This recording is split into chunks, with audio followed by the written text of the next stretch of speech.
Boa noite, aqui é o Nelson Job dos Transaberes e a gente vai ter hoje a nossa live especialíssima com a Viti Xion. Antes da gente começar propriamente, eu queria dar alguns avisos. Bom, o primeiro é que terça-feira a gente tem a nossa live semanal, normal, né, às 19 horas, aqui nos Transaberes do Instagram, mas também no Facebook, na página Transaberes do Facebook, às 19 horas. O tema vai ser o problema do monomito do herói. A gente vai fazer uma crítica a essa questão do monomito do herói, vai fazer uma crítica à disneyficação do imaginário, né? A gente sabe que a Disney comprou Guerra nas Estrelas, a Marvel, a Pixar, a Fox, e fazem filmes mais ou menos iguais, mantendo a estrutura. A gente vai fazer uma crítica a isso, ver como é que o pensamento junguiano ajudou nisso, e vamos convidar novas narrativas, convidar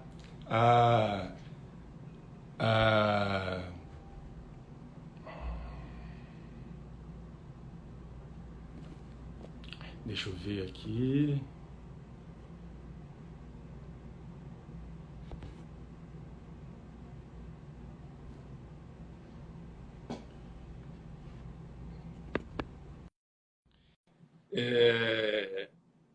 Então, a gente vai começar sobre isso na terça-feira agora, às 19 horas. A Viti acabou de entrar. Viti, Olá, olá a todos. Olá.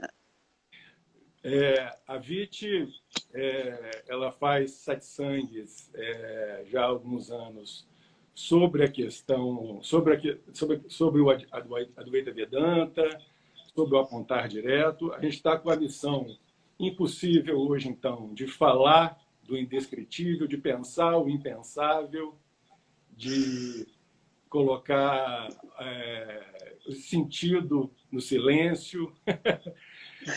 Então, Viti, antes de eu começar com você, eu só acabar de dar alguns avisos. Então, terça-feira tem a live de 19 horas semanal normal. Hoje é um dia especial com a nossa convidada querida, Viti. E hoje é dia do livro. Então, em primeira mão, a notícia do nosso livro Vórtex, Modulações da Unidade Dinâmica, com desconto de 50% na Amazon. Então, vocês podem correr para lá, que tem um descontinho especial do nosso livro, que está, por enquanto, só em e-book, só em download, né?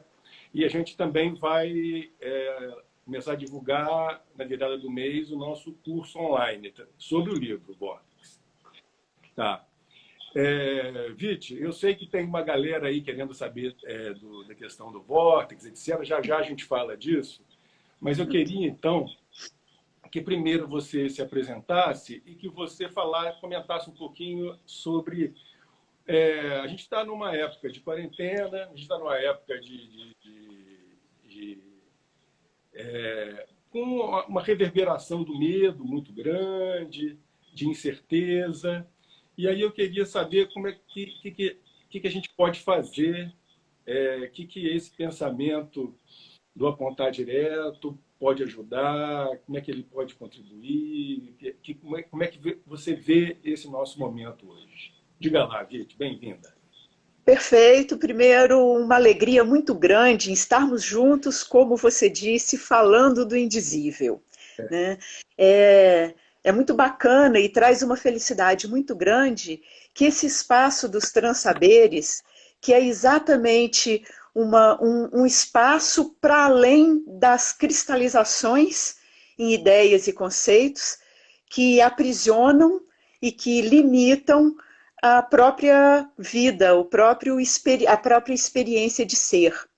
E com certeza, nesse momento de pandemia, né? E tem um professor que eu me divirto assistindo, que ele fala: a pandemia no meio né, de um pandemônio, que é o que a gente vive aqui nesse país, né? Então a gente tem aqui essa possibilidade de estar encontrando formas de ficar em casa, não só na sua casa física, mas começar a reconhecer a tua real casa, esse lugar de onde a gente nunca saiu, esse lugar que é uma espontaneidade criativa que independe das circunstâncias externas e que, através das circunstâncias externas, esse reconhecimento dessa casa sempre presente, desse espaço criativo sempre presente, transcende os jogos de medos, os jogos de aprisionamento mesmo que causa angústia. A angústia de estar dentro de um ambiente fechado, a angústia de estar numa obrigatoriedade, de não ter relações presenciais. Não gosto muito da ideia de dizer de um isolamento social, não. Na verdade, é um isolamento físico. Porque tem encontros aqui, como nós temos, né, estamos tendo agora, que é muito bacana. Né? E que essa possibilidade, então, é uma possibilidade criativa. Em momentos de emergência, onde o fluxo normal, natural, comum e, por fim, também automatizado, né, ele é quebrado, existe um assustamento com o que vai acontecer. A confecção do ser humano, ela é muito habituada, ela é domesticada através de hábitos.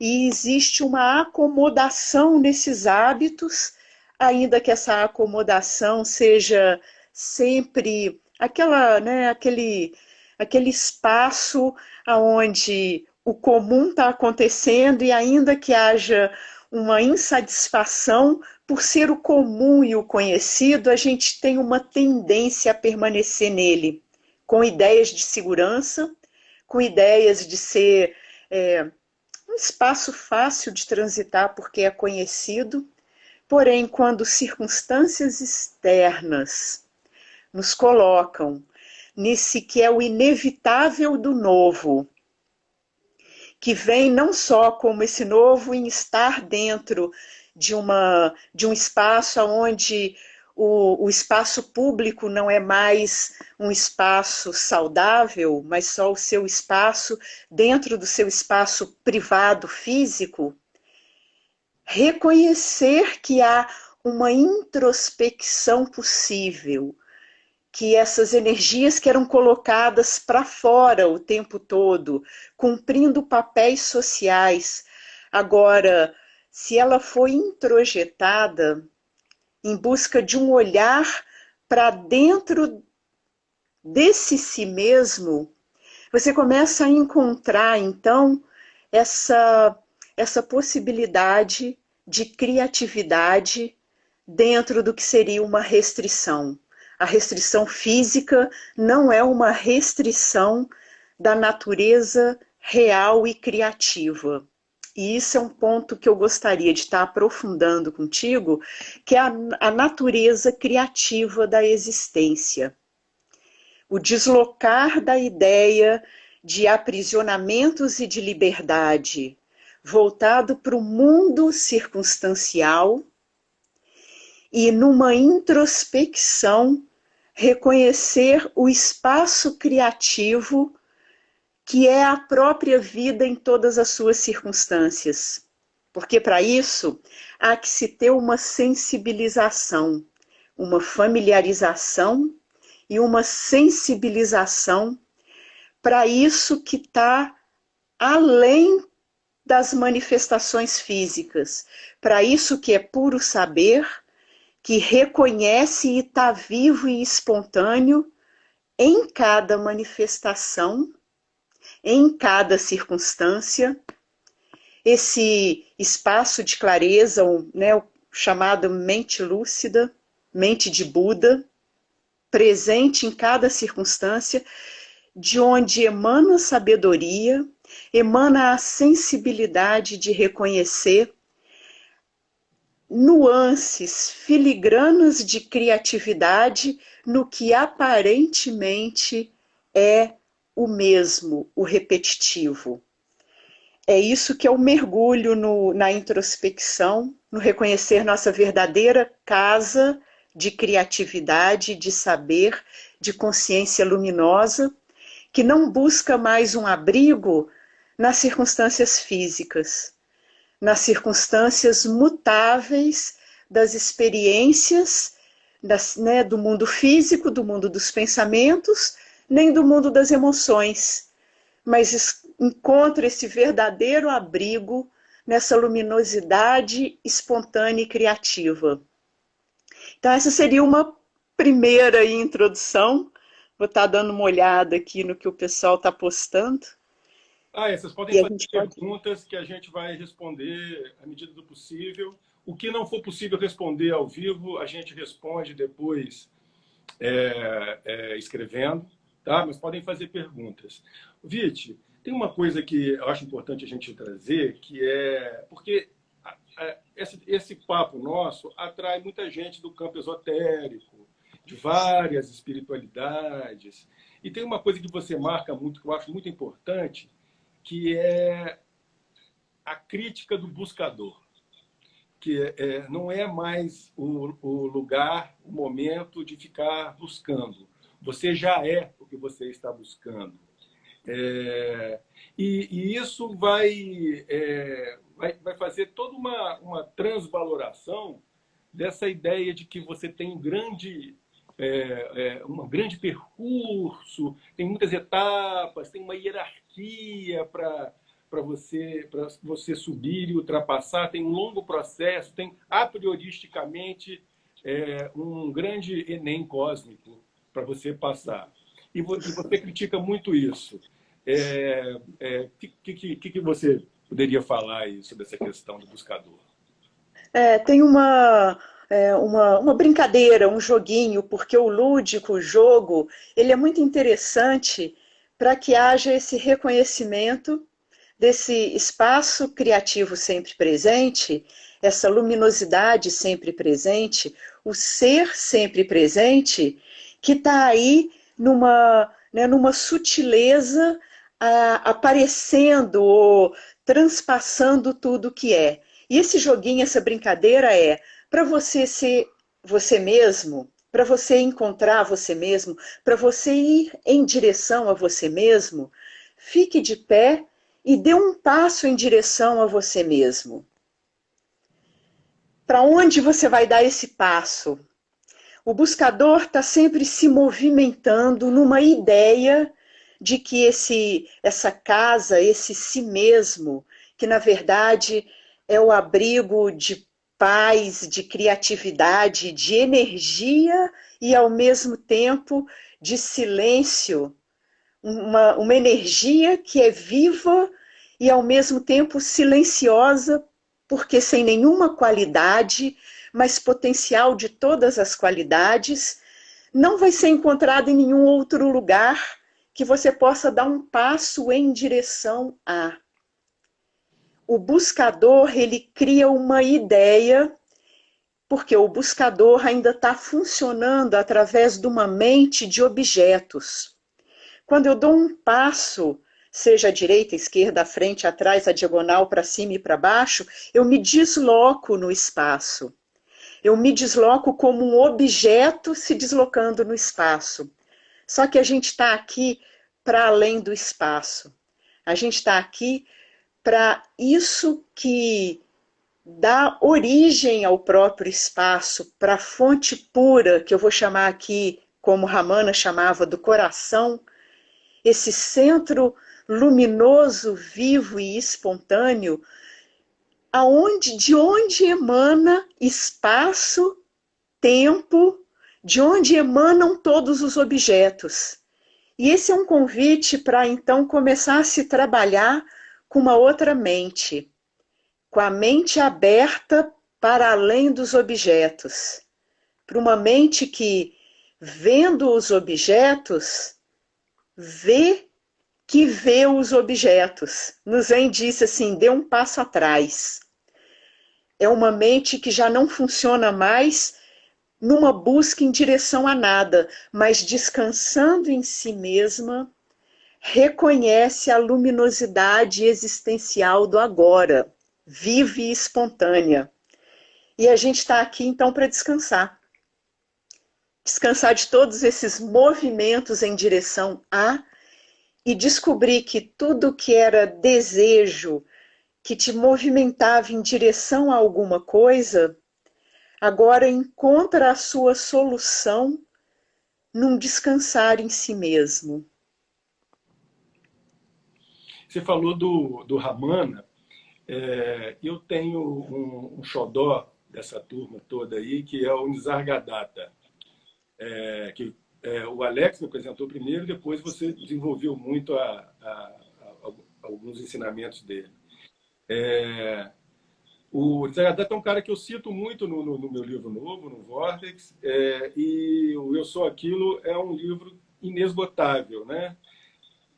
Vamos falar aí de que autores que você prefere, que você acha que as pessoas podem se remeter para aprofundar a pesquisa? O Ramana, Nisargadatta, fala um pouquinho dessa turma aí, que você sugere. Sim, uma leitura apropriada das grandes escrituras, vamos dizer assim, né? King.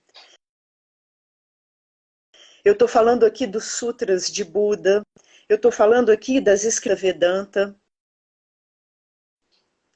Então, eu estou falando aqui de direto para essa natureza já presente, que já está aqui, e que ou seja, há 6.000 anos atrás, já estava aí esse apontar que a gente reconhece nas escrituras como Bhagavad Gita, como os Gitas, né, o Ashtavakra Gita.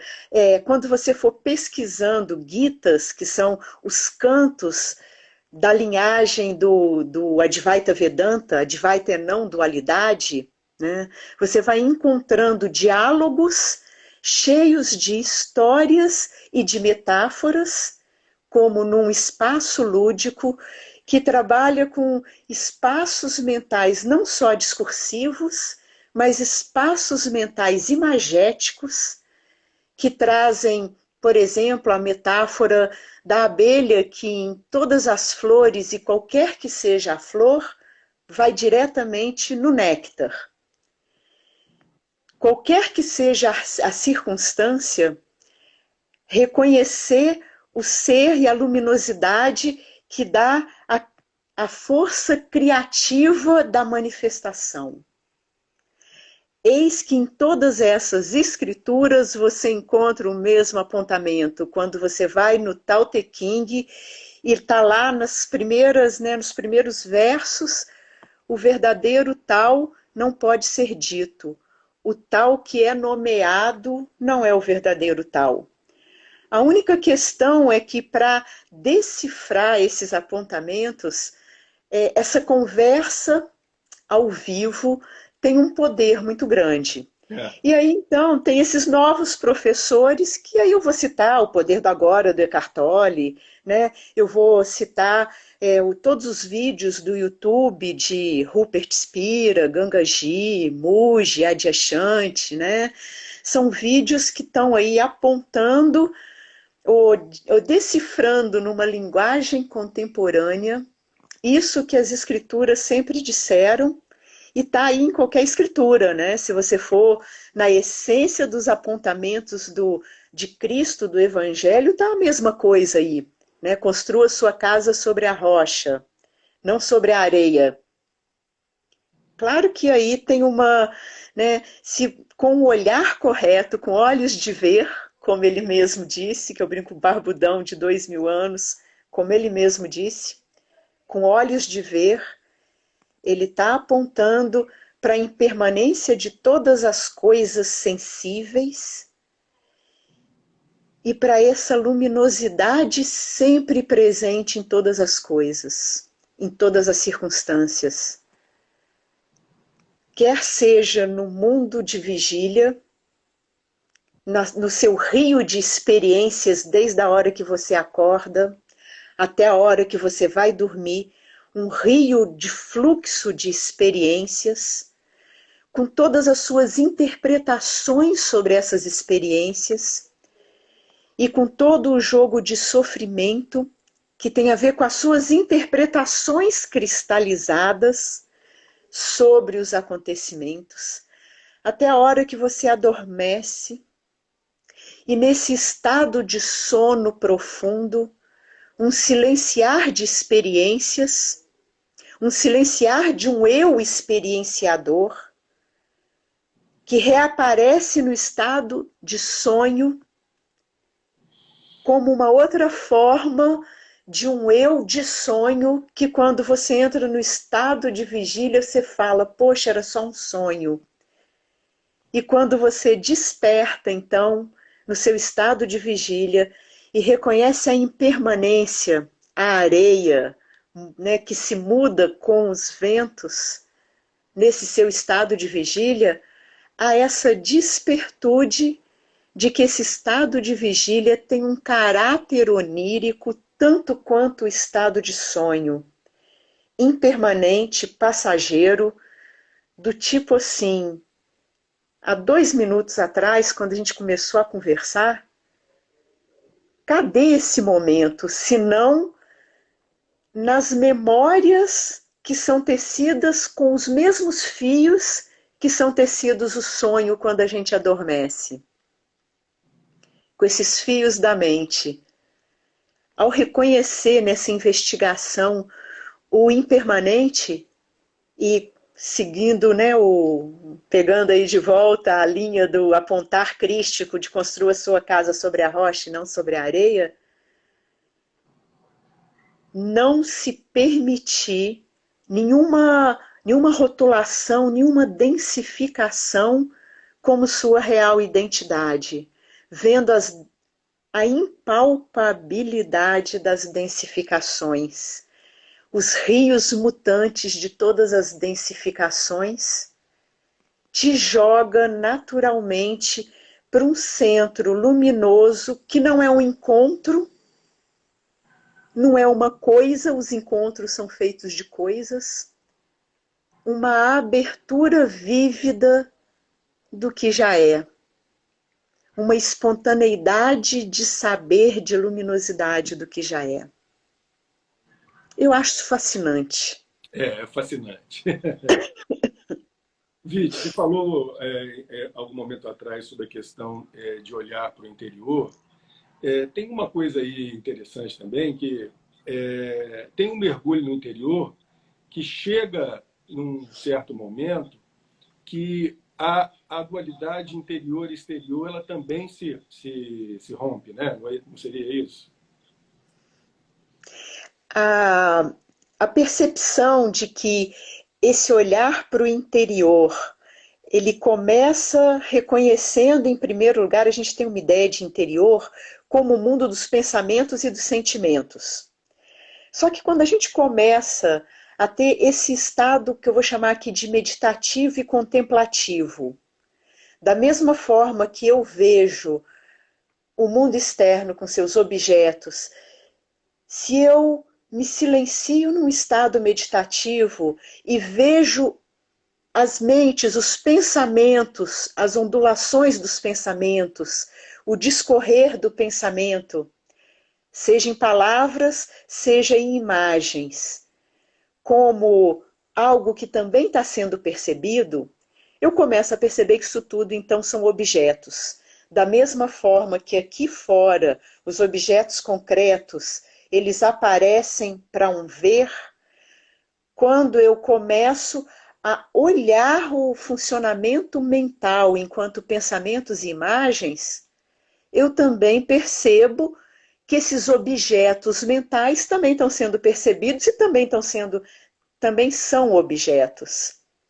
Então a mente que se interioriza, ela começa a atravessar, e aí me lembra uma outra linhagem de ensinamento que eu gosto muito, que é o Dzogchen, que ele chama de Vajra cortante, que ele vai cortando por todos os objetos, dos mais grosseiros aos mais sutis, percebendo que os pensamentos são percebidos, que você pode dizer assim, Nossa, minha mente está tão agitada. Nossa, meus pensamentos estão tão quietos. Há um saber sobre os pensamentos, assim também como sobre as emoções. Nossa, estou tão tranquila. Nossa, estou tão meio entediada hoje. Esse saber sobre as emoções corta também as camadas grosseiras e sutis. E a mente vai atravessando em direção a um interior que é lugar nenhum. A um interior aonde tudo o mais visto como objetos, do mais grosseiro ao mais sutil, te joga nessa investigação, nesse reconhecimento. Investigação aqui é um reconhecimento, bem livre e espontâneo. Não é um detetive tenso em busca de alguma coisa, não. É um estado de atenção relaxada que se desvela, igual uma flor desabrocha, se desvela nessa luminosidade silenciosa onde tudo o mais são objetos do saber. Ok. Eu vou parar um pouquinho para você fazer o link aí, como, né? Então, a gente tem duas questões aqui. Primeiro, a Cris pediu para depois a gente escrever os autores que você citou, eu pego com você e posto aqui. Pode ficar tranquilos que a gente passa para vocês. Lá de Achante, Ramana, Jargadata, tem outros lá. Outro nosso amigo Miro, nosso músico rizomático, perguntou se isso que você falou tem a ver com o terceiro gênero do Spinoza e com a minha ontologia onírica. Well, tem tudo a ver com o terceiro gênero do Spinoza, porque o terceiro gênero do Spinoza é a intuição, é quando você percebe que você é um com tudo, né? Tem um exemplo, tem uma aula do Deleuze maravilhosa que ele fala, o Deleuze explicando Spinoza, ele fala o seguinte: o surfista, quando ele chega na praia, vai mergulhar, vai surfar e leva caixote, afoga, se dá muito mal, ele está no primeiro gênero do conhecimento, que é a imaginação. Ele não tem uma relação boa com as partes do mundo. Depois o surfista chega na praia e ele surfa muito bem, pega o tubo, ganha até prêmio e tal. Ele está na reflexão, ou seja, está fazendo uma boa relação com as partes. E até então isso tem muito a ver na ética do Spinoza com a questão da ótica, né? A imaginação seria a refração, quando você põe aquele lápis na piscina, o lápis fica torto, né? A luz não bate diretamente no seu olho, ela entorta. Então, a imaginação para ele é isso, é você ver o mundo turvamente. A reflexão é quando você vê perfeitamente. E aí tem o terceiro gênero do conhecimento, que é a intuição, que é, no exemplo do Deleuze, é quando o surfista chega na praia e percebe que ele e a praia são um só. Então, tem tudo a ver. Esse papo a gente escreveu, eu e a Viti, a gente tem um artigo fazendo a relação da Advaita Vedanta com a filosofia de Spinoza. Bento, de iluminista a iluminado. Bento é o apelido que a mãe do Spinoza deu para ele, né? Baruch Spinoza, chamava ele de Bento, a mãe era portuguesa. Então, a gente fez essa ponte lá. Vocês podem pegar no livro lá da PUC, Spinoza e Nós, ou então lá no Academia do meu, tem só esse artigo. Se digitar no Google Bento de Iluminista a Iluminado, vocês vão achar. Depois eu escrevi isso para vocês também. Agora, em relação à ontologia onírica, porque você falou, né, Viti, que o sonho do mundo onírico é tão sonho quanto a vigília, alguma coisa sobre assim, né? E a ontologia onírica é isso também. A ontologia onírica estabelece um contínuo entre sonho e vigília, que, na verdade, o que muda é apenas a densidade, né? É como se a vigília fosse mais densa e o sonho menos denso, mas tem um contínuo. Então, dá um samba muito bom aí. Mas, Viti, eu queria, então, aproveitando esse gancho aí do Miro, a Marta está mandando um beijo para nós dois. Lembra da Marta, né? Claro! Querida. A questão da modulação também, Miro, tem a ver. Vou falar agora disso aí eu vou falar um pouquinho, vou passar a bola para a Viti, porque a Viti tem formação de psicologia e formação de física, né, Viti?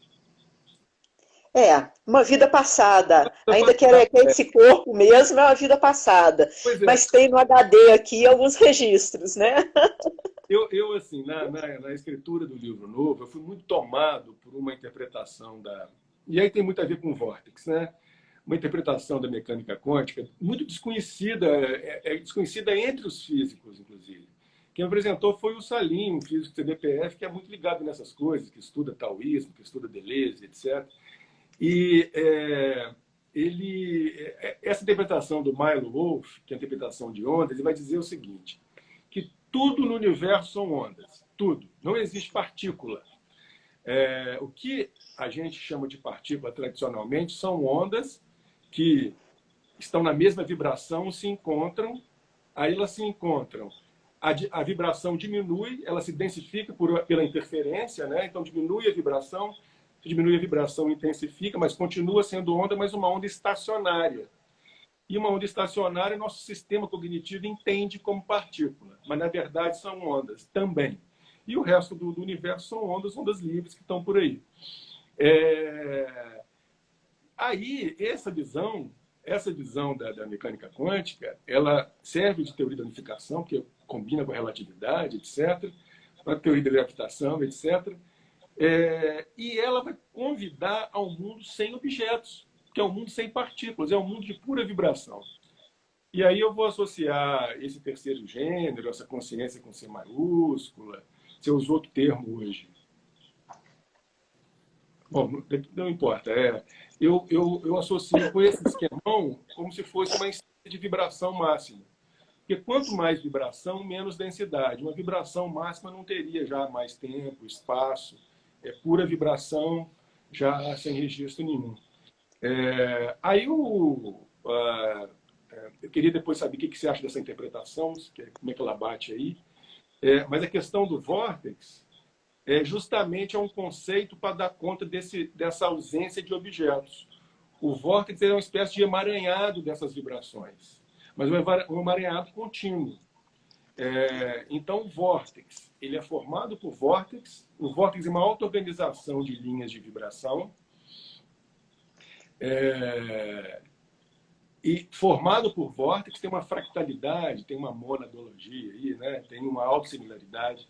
Então, o vórtex é formado por vórtex, forma vórtex, e a relação entre eles também é vórtex. E aí o vórtex tem essa gradação, né? Do mais denso para o menos denso, chegando nessa vibração máxima, que é o que o Deleuze e Bergson vai chamar de zero positivo, o plano de imanência, o caos, etc., que tem a ver com a awareness, com a consciência, com o C maiúsculo e tal. E, assim, para terminar essa introdução ao vórtex, como é que os saberes se posicionam diante dele, né? Assim, a ciência, pensando muito com Deleuze agora, a ciência ela explora o vórtex, ela mede, ela transforma em equações, ela transforma em números, ela recorta um pedaço e coloca no laboratório. Então a ciência explora o vórtex. A filosofia a filosofia explica o vórtex. Explica no sentido muito etimológico também, porque plique tem a ver com dobra. Então, explicar é desdobrar. Complicar é dobrar. Complexificar é dobrar. Se implicar é ficar junto na dobra. Então, tem sempre um convite de implicação aí também, né? E a arte, ela emoldura o vórtex. Ela pega um trechinho do caos e emoldura. Pensa numa pintura abstrata, é o melhor exemplo, né? A ética, ela cultiva o vórtex, e a mística, ela modula o vórtex. Aí pensa numa meditação, pensa no exercícios energéticos, etc. E tal. A física, aí assim, é uma coisa que você fala também, que é na sua experiência com a psicologia, muitos grandes psicólogos, eles passam de raspão em alguma dessas ideias. Não chegam no ponto, mas passam de raspão. Então, assim, as grandes disciplinas chaves, elas passam de raspão ali pelo vórtex, por exemplo. Energia e força na física. A física não explica o que é força. Ela parte de um axioma e desenvolve, né? O conceito de vida na biologia tem uma explicação funcional. Nasce, cresce, amadurece, morre, mas não tem uma definição do que é vida. O conceito de Deus na teologia são todas tergiversações, passando de raspão nisso que a gente está chamando aí de vórtice. Mas é isso. Eu falei da interpretação que tudo é onda e tal, que o objeto é onda que converge, que estaciona. O que você achou desse papo aí? Então, essas formações de modelos, né, são formações de modelos que deslocam o olhar de modelos que são muito, que eu chamei de cristalizados e enrijecidos, modelos que, ao olhar através dessa lente de um modelo, dá um status de verdade a algo que é apenas um modelo e uma interpretação. Então, quando há essa desdensificação, enquanto o olhar agora começa a se deslocar para uma dança de energias, aonde desde o mais grosseiro, que são os objetos físicos, até o sutil do sutil, é reconhecido como vibrações, e muito de algumas linhas de investigação da física, e eu vou pegar aqui um que corre meio por fora, que é o Amit Goswami, né? E porque eu não tenho aqui a informação, mas se vocês pesquisarem, vocês vão ver que dentro mesmo desse novo olhar de que tudo são ondas de vibração que se interconectam e se encontram e criam ondas estacionárias que aparecem como objetos grosseiros, percebe-se que dentro dessas ondas de vibração há uma informação.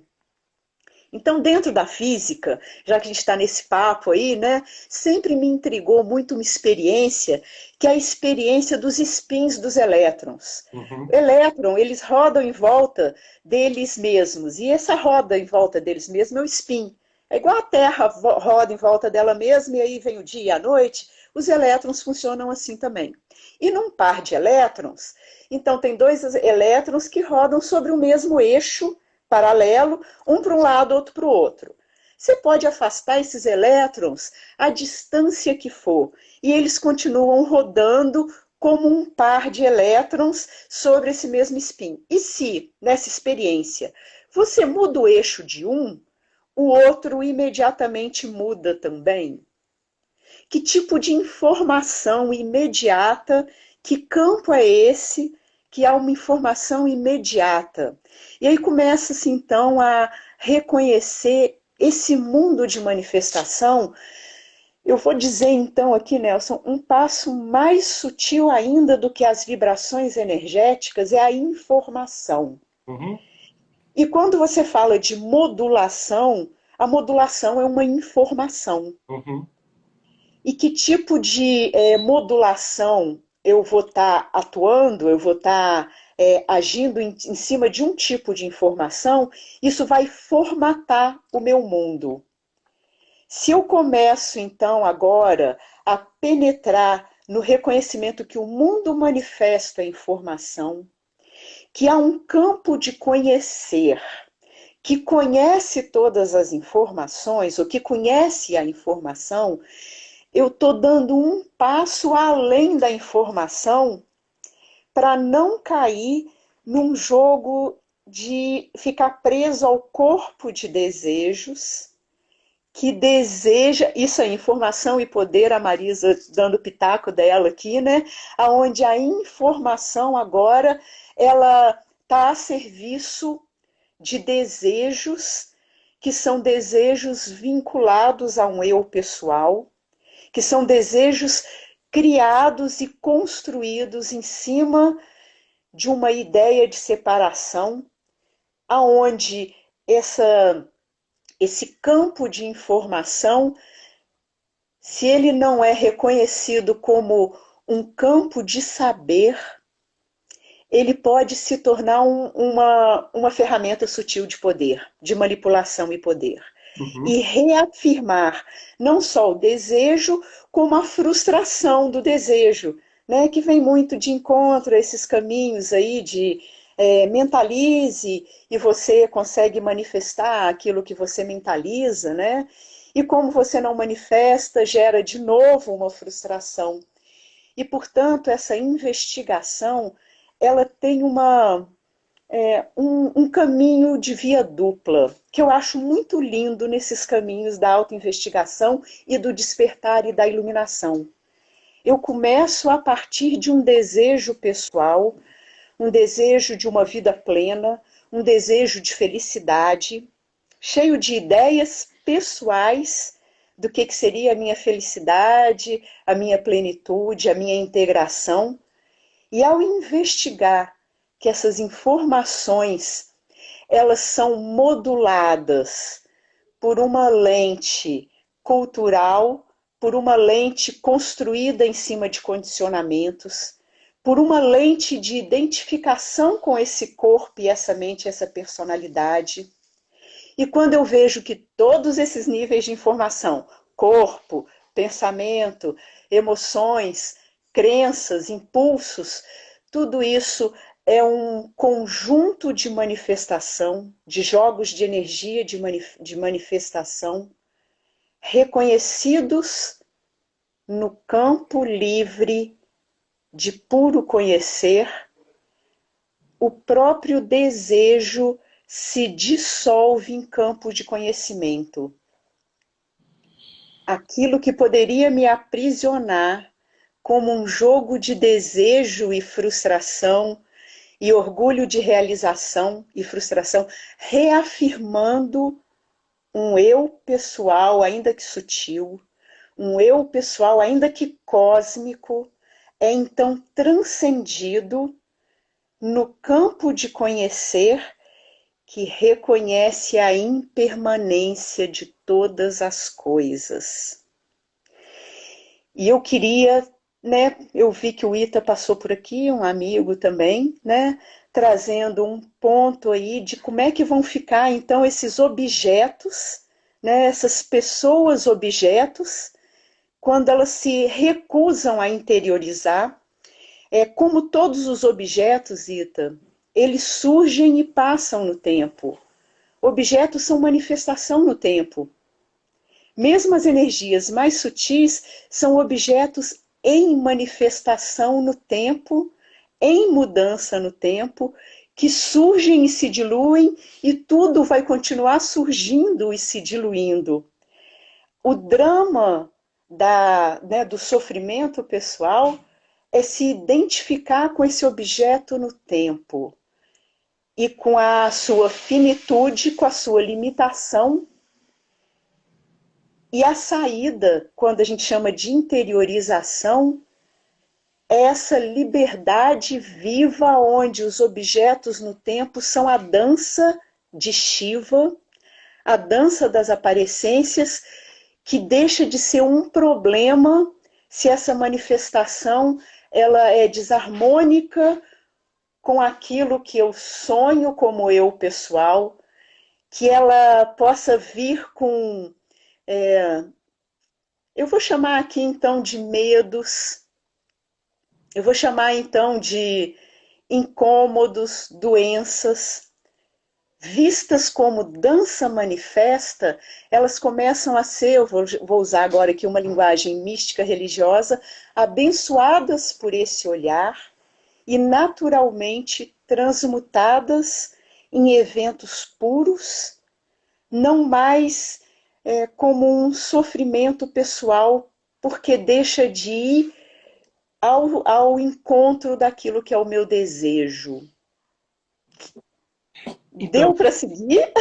Então, uma coisa que é muito cara para mim e que você foi uma das pessoas que me chamou a atenção para isso, pessoas entre aspas, é que o conceito ele só serve para apontar para o inconceitual. A única função dele é essa, né?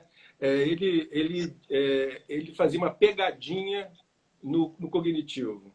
Vem cá que eu vou te explicar um negócio.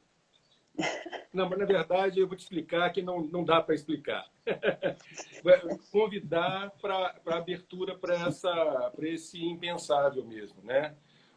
O pensamento como kamikaze, né? Para pensar o impensável.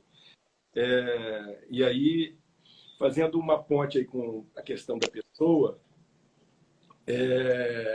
tem outra coisa que você fala também que eu acho importante, porque tem uma discussão de algumas linhas do budismo que diz que você tem que destruir o ego, né?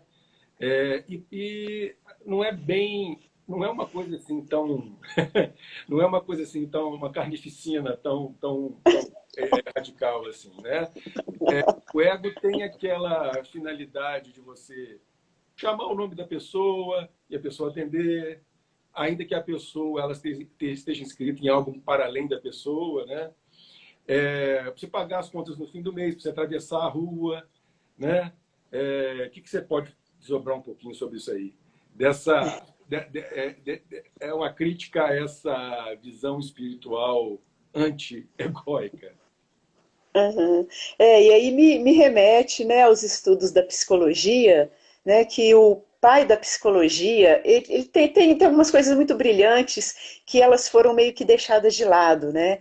Ele dizia que o eu era um advérbio de lugar, era só um apontamento para dizer desse fenômeno. Eu estou falando desse fenômeno daqui, não estou falando de outros fenômenos, mas ele não tem essa carga de subjetividade e identidade que uma distorção do pensamento coloca. Então, quando você traz essa, né, que a Soraya até falou, a pegadinha no cognitivo, a grande beleza da palavra, desse símbolo, que é a frase e a palavra. Palavra e frase são símbolos. Da mesma forma que alguns ensinamentos são passados em cima de símbolos imagéticos. Se você vê as imagens, os tibetanos têm imagens belíssimas de Budas, de campos de Sansara, que é o mundo e os vários mundos, em cima de desenhos muito elaborados e belíssimos. Assim como ensinamentos que vêm do cristianismo, da mística cristã, utiliza a cruz como um símbolo, o símbolo de transcendência e imanência, da imediaticidade do eterno agora e da temporalidade, né, no horizontal, uma temporalidade que está sempre sendo abençoada, perpassada no agora. A palavra é o seu símbolo de apontamento para esse eterno agora. A palavra, então, ela é um apontar, como todo símbolo, para aquilo que está além dela mesma. E o discurso, ele só cumpre a sua função de desvelar o mistério quando ele se mostra nos seus próprios limites, levando aos próprios limites e criando um espaço de luminosidade além das próprias palavras. Quando as palavras se denunciam apenas como palavras, assim como o mundo manifesto, a luminosidade do visível, se denuncia apenas como o visível no reconhecimento daquilo que é o campo de saber anterior ao visível, anterior à palavra dita, à pura vida. Essa experiência direta da pura vida, onde os objetos físicos, a palavra dita, é a face manifesta do imanifesto, sempre presente. É essa a função desse discurso. O discurso que revela a vida pura. Portanto, não se agarre à palavra como reveladora da verdade, mas como brechas, obrigada, Soraya, como brechas ou como atravessador que libera essas brechas de revelação do indizível. Com essa ideia de dualismo, quando a gente sai desse registro dual, não vai haver mais uma briga com os conceitos, né? Se a gente entende que eles são contínuos a esse apontar, a essa unidade, né? Tem uma coisa, Vit, que também acho legal da gente falar, que é justamente isso. A gente pode estar imerso no mundo dos objetos, né? E está preso ao dualismo, às coisas, às palavras, e a busca por significado, e a busca por sentidos, né? Ao mesmo tempo que a gente pode mergulhar nessa consciência, nesse apontar direto, nessa autoinquisição, e aí o mundo dos objetos ganha um outro frescor a partir dessa unidade, né? E aí, que também isso conecta com a ideia que a gente estava discutindo sobre a questão do buscador, isso traz um outro olhar também para o risco da espiritualidade como uma espécie de alienação, né? A espiritualidade como uma forma de você alimentar o ego. Olha como eu sou bom, olha como eu sou bem intencionado, olha como eu sou uma pessoa do bem e não do mal, né? Tem que ter um cuidado nisso aí, né? Tem uma pegadinha nisso aí, né, Viti? Com certeza. Eu acho que o ponto mais importante é que nenhuma definição, e que a mente faz isso mesmo. A mente, enquanto estruturação de significados, ela é livre e criativa. Porém, quando há uma transformação desse significado em a verdade, ela deixa de ser livre e se torna aprisionada na própria construção de significado, no próprio modelo.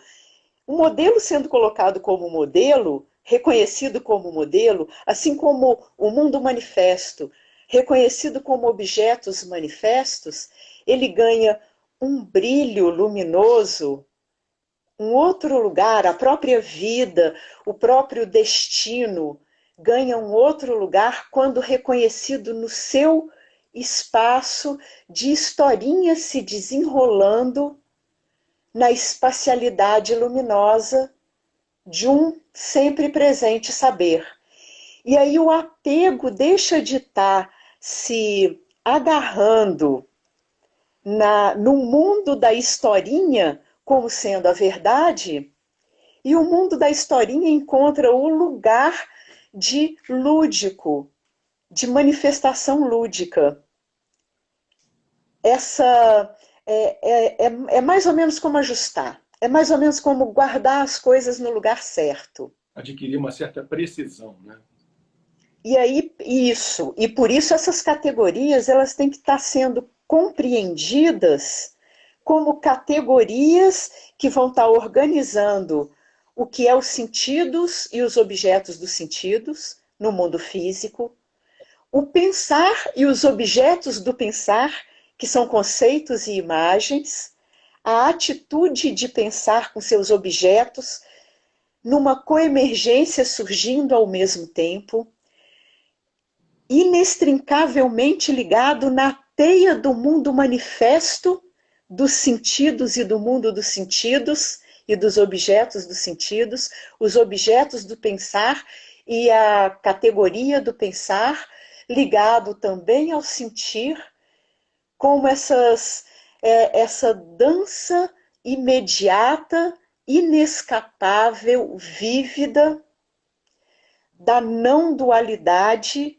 que não termina aí, que não termina nas manifestações, mas que são como danças das energias surgindo na grande espacialidade infinita, que te remete, te revela esse mistério do puro ser, e aí são só palavras também, do puro ser que desfaz essa ideia de um eu individual, que então desfaz a armadilha da espiritualidade, que esse eu individual vai ser o cara, e que te joga para uma estrutura ética imediata, de uma resposta ao que é, vinda da totalidade do que é, e não de construções de ideias e categorias de passado, que enrijeceram e querem projetar no agora